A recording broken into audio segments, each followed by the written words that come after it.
Me chamo Edson Laroque Fontoura Filho, sou médico veterinário e diretor da Agropecuária Guapiara. E vou falar para vocês um pouquinho da história da Agropecuária Guapiara.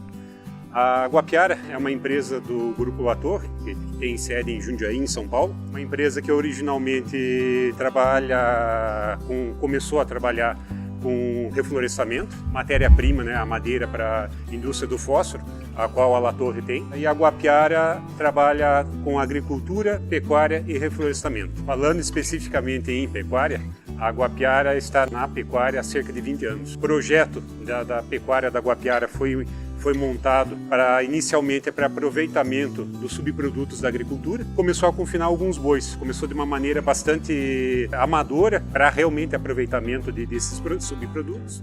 Desse momento em diante, a Guapiara começou realmente a trabalhar com pecuária, fazendo o ciclo completo. Então nós trabalhamos com cria, recria e engorde. A Guapiara possui hoje 12 fazendas com pecuária e que fazem esse ciclo completo.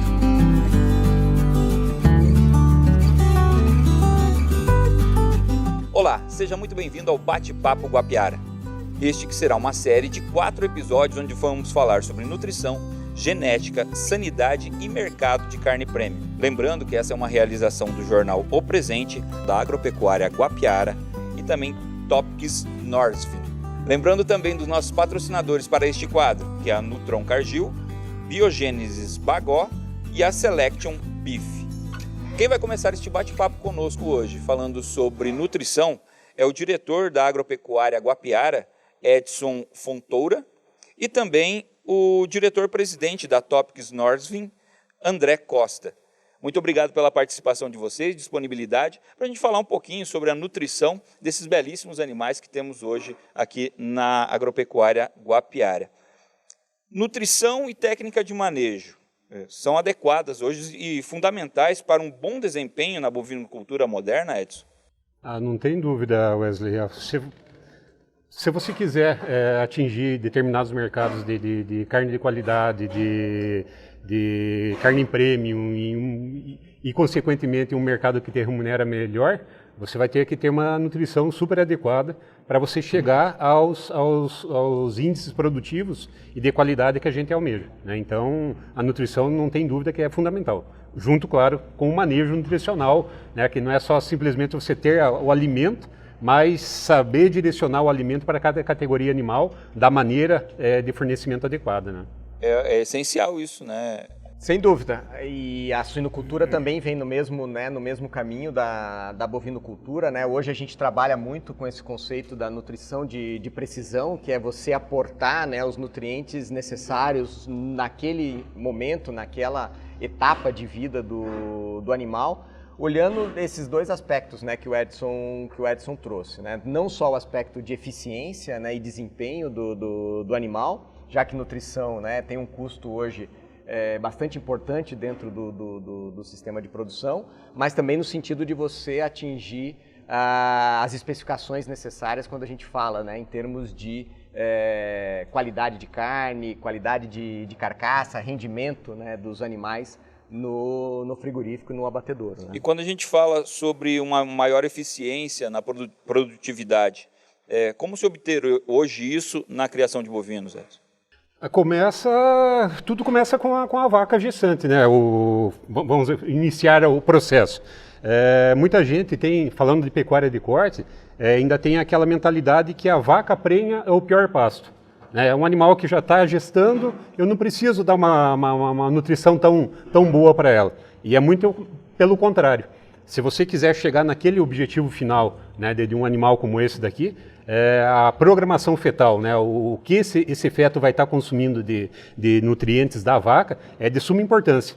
Se uma vaca é mal alimentada, com certeza ela vai produzir um bezerro que não vai conseguir atingir os níveis de desempenho, de desenvolvimento e de qualidade de carcaça lá na frente. Acredito que na suinocultura é a mesma coisa, não tem jeito de ser diferente, né? Então é ser o mais preciso possível nas diversas categorias animais que tem aí dentro da propriedade.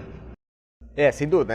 Nessa parte da reprodução é um grande desafio, né, nesse aspecto que o Edson trouxe, porque você tem que olhar a mãe, né, no caso a fêmea, a suína, ou a vaca, no caso do bovino, mas está olhando o desenvolvimento do feto, né?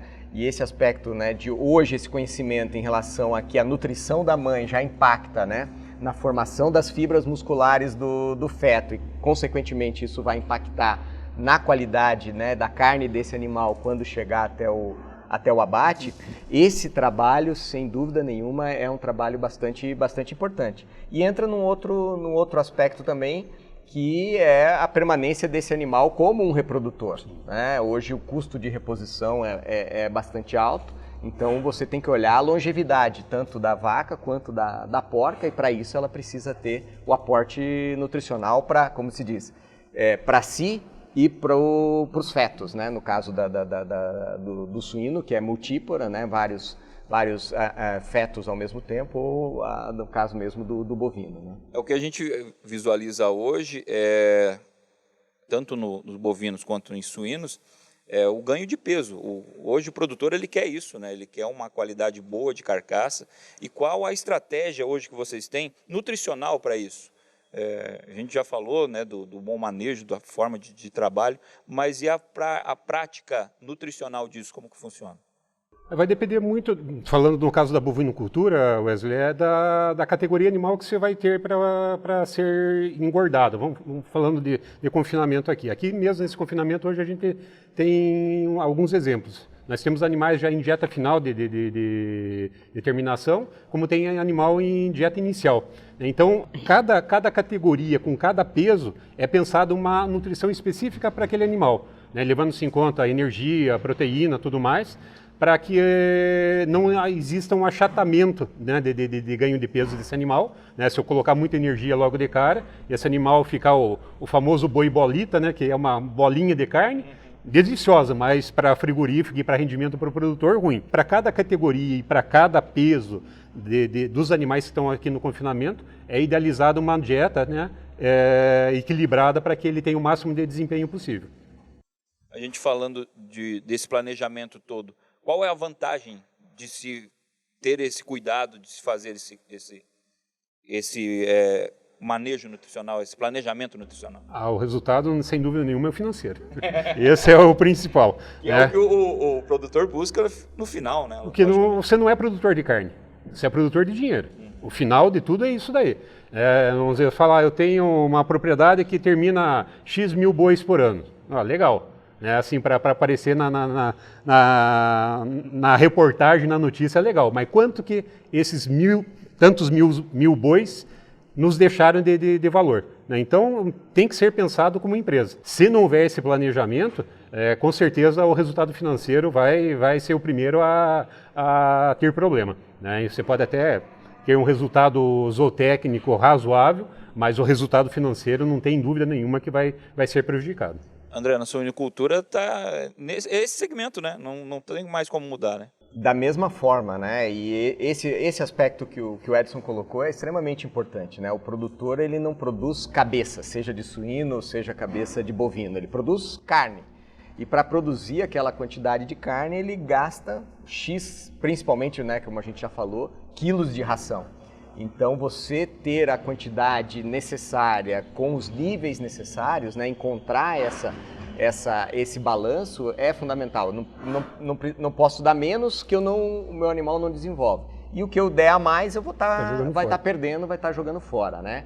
Então, você conhecer a curva de crescimento, né, da tua espécie, do teu animal, e aportar a nutrição necessária em cada etapa daquela curva, é ali que está, digamos assim, o pulo do gato, né, nesse aspecto.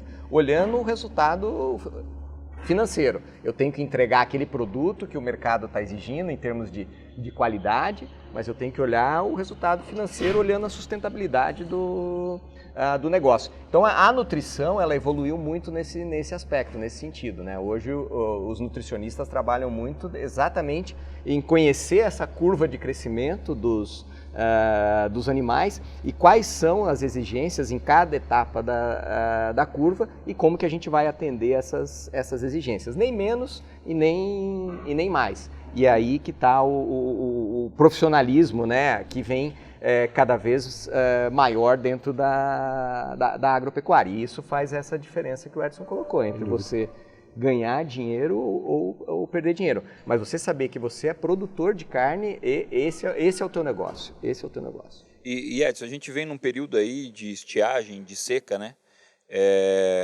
A gente gostaria de saber como vocês lidam, né, na bovinocultura com esse período, como que é feito aí uma melhor correção, talvez nutricional, para os animais, se eles vão para pasto, não vão, como é que é feito esse trabalho aqui dentro da Guapiara?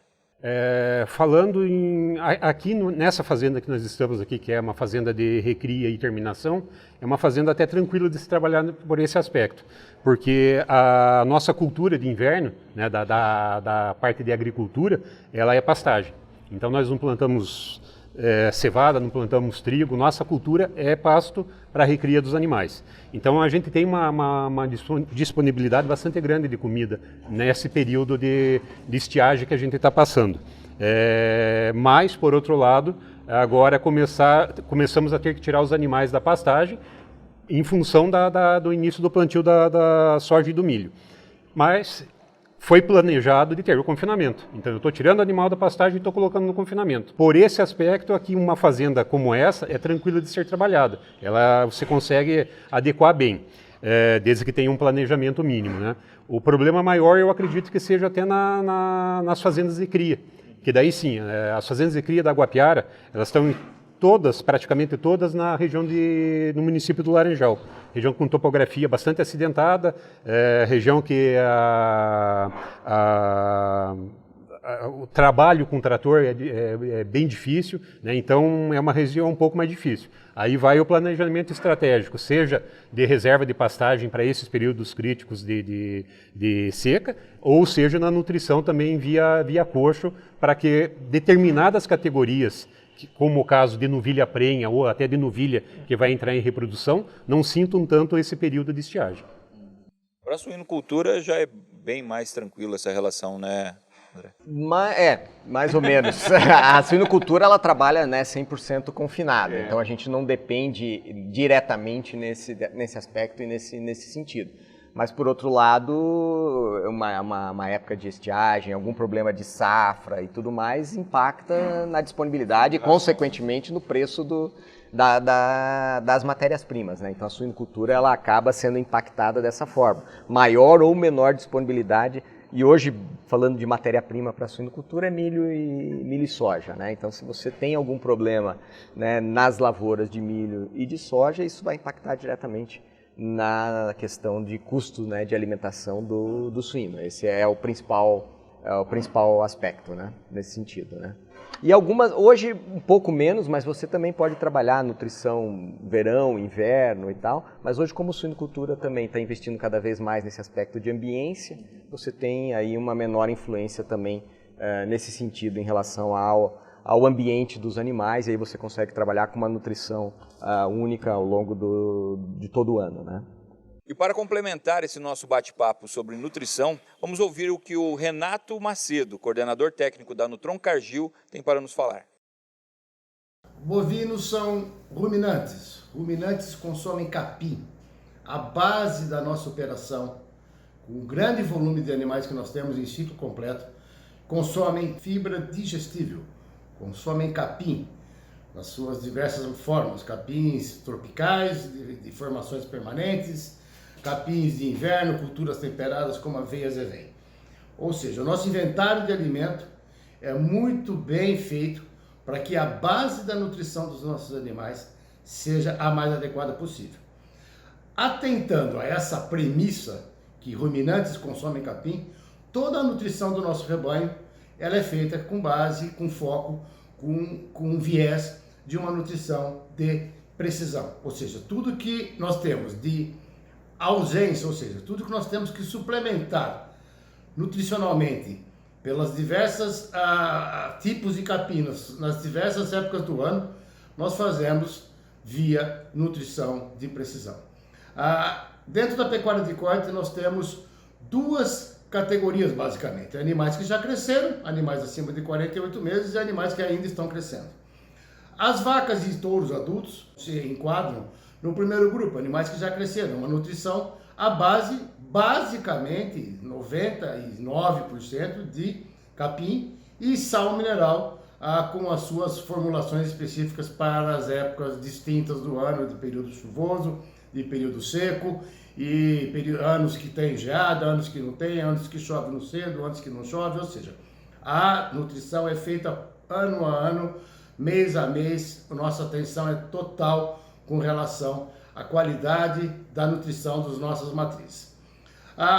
Com relação a todas as outras categorias dentro da fazenda, desde o bezerrinho da barriga da mãe, que é muito bem feita essa nutrição das mães, pensando nessa programação fetal, que é onde as fibras musculares são formadas, com 2 picos de formação de fibras aos 60 e aos 150 dias, nós temos os animais, após nascerem, em sistema de creep feeding 100%, para que eles desempenhem o máximo possível. Após a desmama, nós temos 2 situações distintas. Fêmeas que não entram em reprodução, que não se encaixam no nosso padrão genético. E todos os machos são recriados em pastagens de inverno em unidades, não nas fazendas, não nas unidades de cria, nas unidades de Boa Ventura, onde vocês estão aqui na São Luís, os machos, e as fêmeas na unidade de Teixeira Soares, próximo à Ponta Grossa, onde fazemos a recria e a engorda de fêmeas que não foram classificadas para ingressarem no nosso rebanho de reposição. Esses indivíduos são tratados em pastagens de inverno, aveia zevém, suplementados com um produto energético, para que desempenhem e produzam uma arroba a mais barata possível, fora do confinamento.